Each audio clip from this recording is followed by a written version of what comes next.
Now that we've looked at a specific example of the paired t-interval with the Walmart and Target prices, I want to take a step back and look at the general form for how we construct a paired t-interval and how panic is going to fit in with that. So the P for panic is the parameter statement. It's what we're being asked to do.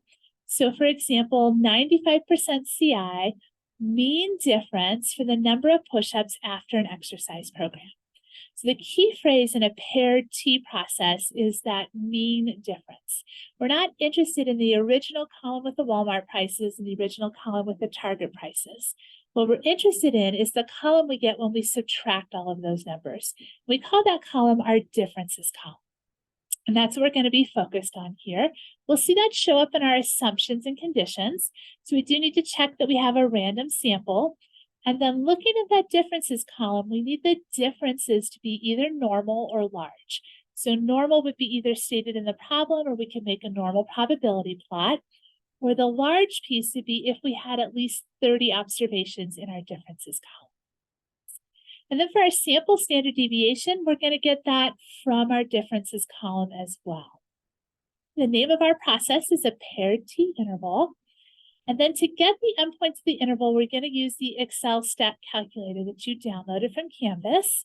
And we'll take a look at that in just a second. That'll give us our endpoints. And then our conclusion statement is something like, we are 95% confident the true mean difference in the number of push-ups after an exercise program is somewhere between 5 and 22 push-ups. So in other words, we did more push-ups after being in that exercise program. So there again, you see that phrase mean difference show up. And so that's really what we're focused on, is that differences column. So I'm going to switch over to Excel so we can take a look at the data set for Walmart and Target, and I'll show you how to put that in the Excel stat calculator so we can get those endpoints. Here's our data sets for chapter 21, and that first tab is our Walmart and Target data. So you'll see again, here's our list of Walmart prices and then our list of Target prices. And the column I'm interested in is this gold colored one called the differences. That's where I subtracted Walmart minus Target. And so some of those values are 0 because they were the same price at both stores. Some of them are negative and some of them are positive, just depending on what those prices were. And then using just that gold differences column, I found the mean or the average, and that was negative 12 cents for the difference in the prices.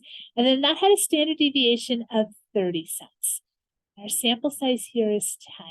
So we're doing a 90% interval. So we're going to switch over to our Excel stat calculator and we'll look at where to enter that information. All right, here's the Excel stat calculator that you downloaded from Canvas. And along the bottom, we can see our tabs, the one mean Z's, the one mean T's, and then we see our paired T interval. So that's the one we want to select. And once we're here, this does look really similar to the other ones we've used. We're going to put in our confidence level, which was 90%. Our sample mean from the differences column was at negative 12 cents. And our standard deviation from the differences column was 30 cents. Then we had a sample size of 10. So there of all of our numbers, it gave us our T star. And so there we're seeing our lower bound was that negative 29 cents that we got, all the way up to our positive 5 cents. Okay? So once you have the mean, the standard deviation, the sample size from that differences column, you're just going to come over and put all those numbers in here and you should be good to go.